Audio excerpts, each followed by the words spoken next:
Let's just say it. Value isn't given. It's felt. It's seen. And more importantly, it's lived. But here's the uncomfortable truth. Sometimes, without even realizing it, we lower our own value in the eyes of someone we care about. Not because we're not worthy, not because we're not enough, but because we hand over the pen and let someone else write our worth for us. And today, we're going to talk about 4 things that quietly but powerfully kill your value in front of a man. And let me be clear, this isn't about playing games, pretending to be someone you're not, or manipulating attraction. This is about stepping back, reclaiming your emotional power, and learning how to stop doing the things that shrink your presence instead of letting it shine. The first thing that kills your value, over chasing. And I get it. When you like someone, when you're excited, when you see potential, it's natural to lean in. But when you like someone, when you're excited, when you see potential, it's natural to lean in. But when you lean in so much that you're doing all the calling, all the planning, all the texting, all the reaching, you're not leaning in, you're giving away your center, you're showing him that he doesn't have to try, that your time, your energy, your presence is a given. But value isn't loud, value doesn't chase, value invites, it welcomes, it leaves room. So if you're always the one trying to make it work, trying to hold it together, trying to prove you're worthy, pause, step back. Because what you chase often runs away. And your value isn't in how hard you chase, it's in how well you carry yourself when you don't. The second thing, no boundaries. You teach people how to treat you not with your words, but with your standards. If a man knows he can say anything, do anything, disappear and come back, cross your lines, break your peace, and you'll still stay, why would he rise? Why would he respect what you don't protect? Every time you let something slide that you know deep down doesn't sit right with you, you're telling him, I value this relationship more than I value myself. And I know why we do it. We don't want to seem difficult. We don't want to cause waves. But here's the truth. Real men don't run from boundaries. Boys do. A boundary doesn't push away the right man. It filters out the wrong one. When you hold your ground, you don't come across as cold. You come across as clear. And that clarity, that's power. That's value. The third thing that crushes your value, emotional insecurity. I'm talking about constant checking, questioning, doubting, needing to be reassured every 5 minutes that he still wants you, that you're still enough, that nothing has changed. Look, everyone needs reassurance sometimes. That's human. But when it becomes constant, when your sense of peace depends entirely on how he responds or how often he responds, that's not love. That's anxiety, and anxiety dressed as love will always feel like pressure to the other person. You start to look like someone who can't self-regulate, who needs someone else to constantly carry your emotional load. And while a healthy man will support you, he's not supposed to rescue you from yourself. When you know your value, you don't beg for proof. You don't panic over silence. You rest in the knowing that if he wants you, you'll know. And if he doesn't, you'll still be okay. And the fourth one, compromising your core values just to keep him. Maybe it's that you used to believe in waiting before intimacy, but now you're not sure. Maybe you had standards around honesty, consistency, or commitment, but now you find yourself excusing the lack of it. Every time you silence your inner truth to make someone else more comfortable, you lose a little more of yourself. And here's the kicker. Deep down, he notices, even if he doesn't say it, even if he benefits from it, a man might enjoy the flexibility, but he doesn't admire it. And if he doesn't admire it, he doesn't respect it. And if he doesn't respect it, he doesn't value it. Value doesn't come from bending. It comes from standing. It's not about being rigid. It's about being rooted. A tree that sways in every direction eventually snaps. But one that's planted deep, that one weathers storms. But here's something important.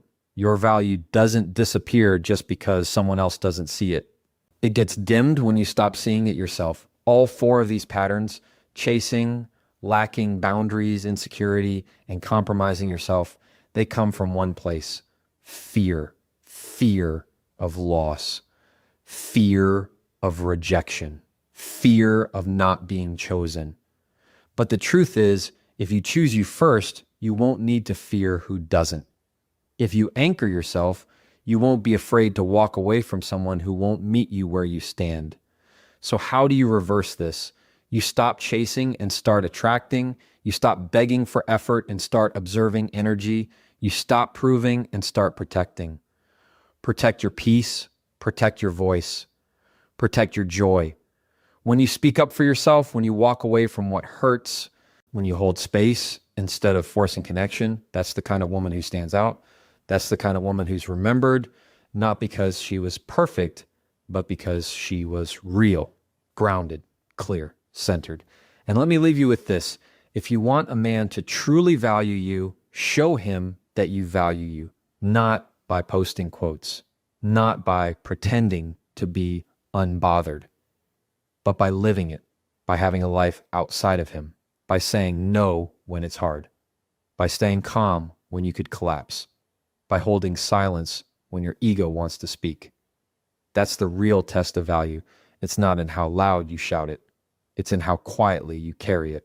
You don't have to become hard. You just have to become whole. You don't have to be bitter, just better. And you don't need a man to validate your value. You need to stop doing the things that hand it over too easily. Because when you protect your worth, the right man won't just see it. He'll rise to meet it. When you constantly chase a man or make yourself too available, something subtle but powerful begins to shift.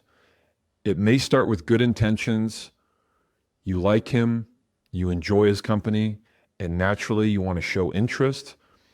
But when showing interest becomes a pattern of overreaching, texting first every time, always rearranging your schedule to fit his, initiating every call or meetup, you unintentionally begin communicate one thing. Your time isn't sacred. You show him, without saying a word, that access to you is easy, that he doesn't need to work for your energy. And while it might feel like a sign of affection or loyalty to someone who hasn't truly earned your space, it becomes permission to stop trying. Men, like anyone, value what they invest in. When something feels too easy, too readily available, too guaranteed, it can start to feel like background noise, always there, always on, always reliable. But what makes something valuable is the sense that it's not found everywhere, that your presence has weight, that your time has edges. When you're always the first to reach out, always accommodating, always the one making plans, it doesn't feel mutual anymore. It feels one-sided. And the more one-sided it becomes, the more the dynamic tilts away from mutual respect and toward emotional imbalance. You begin to feel anxious when he doesn't respond, uncertain when he pulls back, resentful when the effort isn't returned. That resentment doesn't come out of nowhere. It comes from your heart, realizing it's giving more than it's receiving. Over chasing often comes from a place of fear. Fear of being forgotten, of being too distant, of losing someone before they ever really chose you. But in chasing to keep someone close, you might be pushing them further away, because people aren't attracted to need, they're attracted to energy. Grounded energy, confident energy, quiet assurance. When you move through a connection with that kind of presence, it doesn't scream, "Please pick me." It says, "I know my worth. I'd love to share my world with you, but I don't need to beg for space in yours." That energy shifts everything. There's a fine line between effort and over effort. You should absolutely show interest. You should communicate, initiate sometimes, make plans when it feels right. But when those actions become desperate, frequent, and always one-sided, it's no longer healthy. It's self-abandonment in disguise.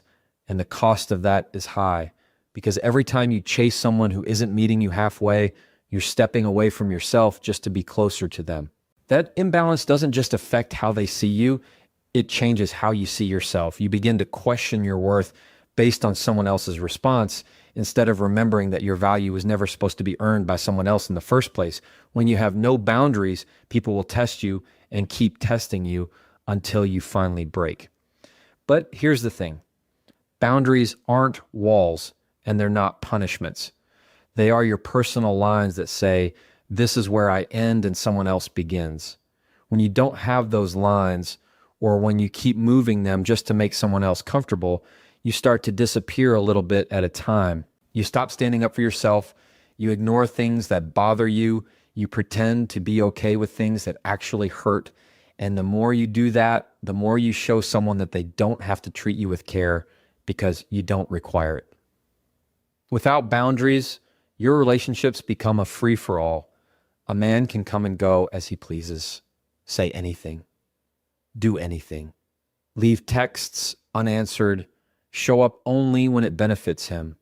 And if you keep responding, keep accepting, keep showing up no matter what, that's not loyalty, that's lack of self-respect. A person who values you won't be scared of your boundaries. They'll be grateful for them because they show maturity, strength, and self-awareness. But when you're too scared to speak up, too afraid to lose someone, or too used to people pleasing, you end up swallowing your truth just to keep peace. And here's the truth. No one says loud enough. Fake peace is still chaos. It's just internal. Sometimes we think setting boundaries makes us mean or unkind, but being passive isn't kindness. It's self-neglect. Real kindness includes being kind to yourself first. You can say no without raising your voice. You can demand respect without drama. You can walk away without explanation. Boundaries don't need to be shouted. They just need to be honored. Every time you enforce a boundary, you teach someone that your love has structure, that your presence is a privilege, not an entitlement, that your emotions matter just as much as theirs. And when a man sees that, when he understands that he can't just do whatever he wants without consequence, he'll either rise or walk. And if he walks, that's not your loss. That's your filter working. Not having boundaries also affects your confidence, because deep down, you know when you're letting too much slide. You feel it. You sense that you're not being true to yourself. And over time, that feeling chips away at your self-esteem. You start to wonder why you're not being treated the way you want. But it's hard to get what you want when you're too afraid to ask for it. It's hard to be respected when you tolerate disrespect. It's hard to feel safe when you're constantly walking on eggshells just to avoid conflict. You were never meant to shrink yourself to keep someone. You were meant to grow so much that only those who can meet you there can stay. Emotional insecurity can quietly undo even the strongest connection. It doesn't always show up as crying or conflict. It can look like overthinking every message, reading into silences, needing constant reassurance that you're still wanted, still enough, still chosen. And while those feelings come from a deeply human place, we all want to feel safe and seen. They can start to feel heavy for both people involved when left unchecked. A man might care about you, might even like you a lot, but when your emotions begin to depend on his every word, action, or delay, it becomes less about love and more about pressure. It's hard to connect with someone who feels like they're drowning in self-doubt. Constantly needing someone to fill your emotional cup is exhausting for them and for you. It puts all the power outside of yourself. Suddenly, your peace depends on how quickly he replies. Your mood depends on how affectionate he is today. Your confidence starts rising and falling based on how he shows up. That's not love. That's fear in disguise. And fear, when it runs the show, always ends up pushing people away, even when all you wanted was to keep them close. A relationship can't carry the weight of healing your insecurities. That's your work. A healthy partner can support you, yes, but he's not supposed to rescue you from your reflection. When you show up needing to be constantly reminded that you're worthy, it communicates that you don't believe it yourself. And if you don't believe it, it becomes very hard for someone else to fully believe it for you. You may start to feel like a burden, even though what you really want is to be understood. You might notice him pulling back, becoming quieter, less engaged, not because he doesn't care, but because he's starting to feel like nothing he does is ever enough to make you feel secure. That isn't fair to you, and it isn't fair to him. Emotional security means being grounded even when things feel uncertain. It means giving space without panicking. It means trusting someone unless they give you a reason not to, not assuming the worst with every quiet moment. And most importantly, it means learning how to hold your own heart first. When you can self-soothe, self-reflect, and self-correct, you show up as someone who brings peace into a relationship, not someone constantly reaching out to be stabilized. That kind of energy is magnetic. It says, I want you, but I don't need you to hold me together. That's the kind of presence that's respected and valued. Because confidence isn't being loud, it's being steady. And the more you anchor yourself internally, the less likely you are to let your emotions take over and sabotage something that could have been good. When you start compromising your core values just to keep a man, you slowly lose the very parts of yourself that made you valuable in the first place.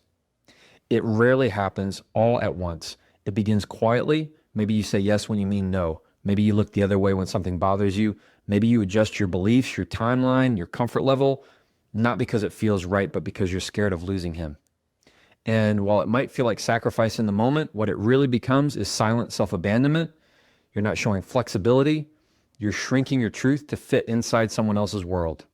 The thing about values is that they are the foundation of who you are. They are your inner compass. When you go against them, even in small ways, you create emotional tension within yourself. You start feeling disconnected, unsettled, even resentful, and often you can't put your finger on why.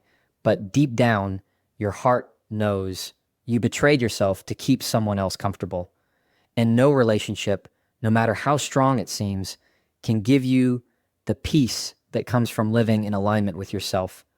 Men may not always articulate it, but they notice when a woman starts to drift from her own center. They may not call it lack of values, but they feel the shift. What once felt like strength becomes softness in the wrong direction. What once felt like self-respect now feels like emotional dependency. They see you starting to mold yourself to fit them rather than standing firm and letting the relationship mold around shared values. And whether they realize it or not, their respect for you starts to shift. Not because you're not worthy, but because you stopped acting like you are. Sometimes you tell yourself, it's just this one thing, just this one boundary, just this one belief, just this one compromise. But those just one thing moments add up. Before long, you look in the mirror and barely recognize the version of you who used to know exactly what she wanted, what she stood for, and what she'd never tolerate. And when you lose sight of that woman, you also lose the grounding that gave you power and peace in the first place. You don't have to be inflexible to have strong values. You can be open-hearted and still rooted. You can compromise on preferences without compromising on principles.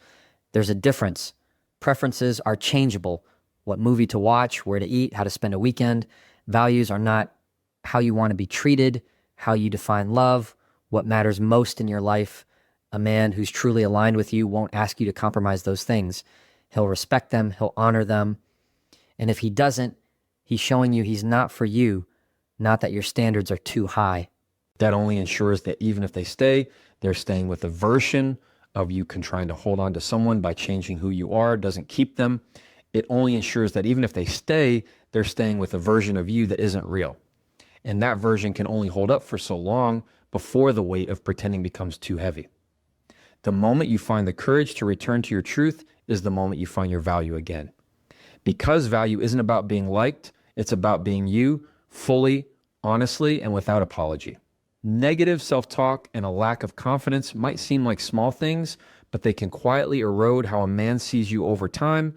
You could be kind, beautiful, intelligent, full of potential, but if you constantly speak down about yourself, always point out your flaws, dismiss your strengths, or act like you're not good enough, that energy will shape how others perceive you.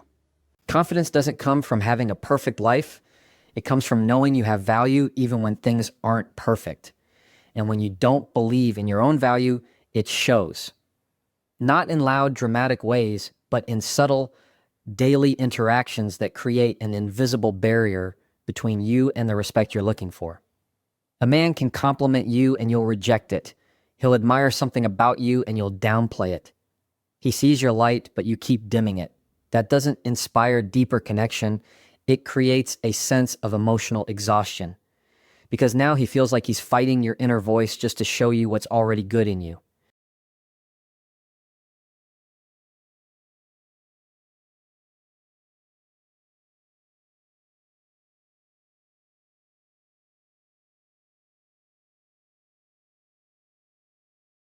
Dreaming to prove your worth to a man instead of simply living it is one of the quietest ways you lose your value. It starts with good intentions. You want to be seen, appreciated, chosen. So you start doing more. You give more of yourself. You try to become the woman you think he wants. You become the helper, the planner, the fixer, the one who always shows up, even when he doesn't ask, even when he barely shows up for you. And in all that effort, you begin to make the relationship about your performance instead of your presence. You start believing that if you do enough, if you give enough, if you're impressive enough, maybe then he'll finally see you. But love built on proving isn't love. It's survival. It's emotional chasing. And what you're really doing isn't showing value. It's pleading for someone to validate it. And here's the truth that stings.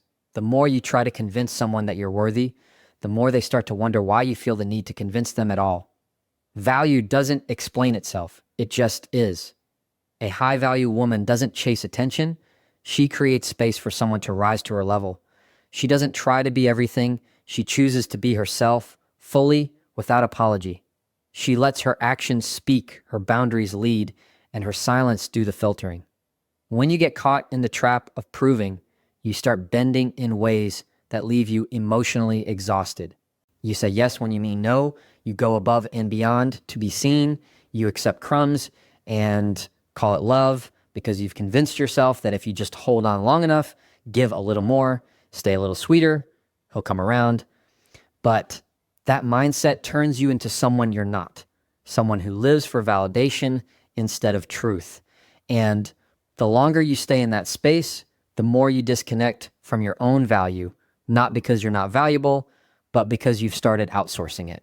There is nothing more powerful than a woman who knows she's enough without having to prove it. She doesn't perform. She doesn't beg. She doesn't over-explain. If she lives in her value, quietly, confidently, and with conviction, that kind of energy isn't loud, but it's unforgettable. It shifts the dynamic because a man knows he can't just coast with her. He has to bring more than charm. He has to bring consistency, honesty, depth. And if he doesn't, she won't fight for a sat at a table she built herself. Living your value means trusting that who you are is enough for the right person. It means walking away when you're not met with the same energy. It means choosing yourself, not in a selfish way, but in a sacred way. Because when you treat your worth like it's negotiable, you attract people who treat it like it's optional. But when you stand in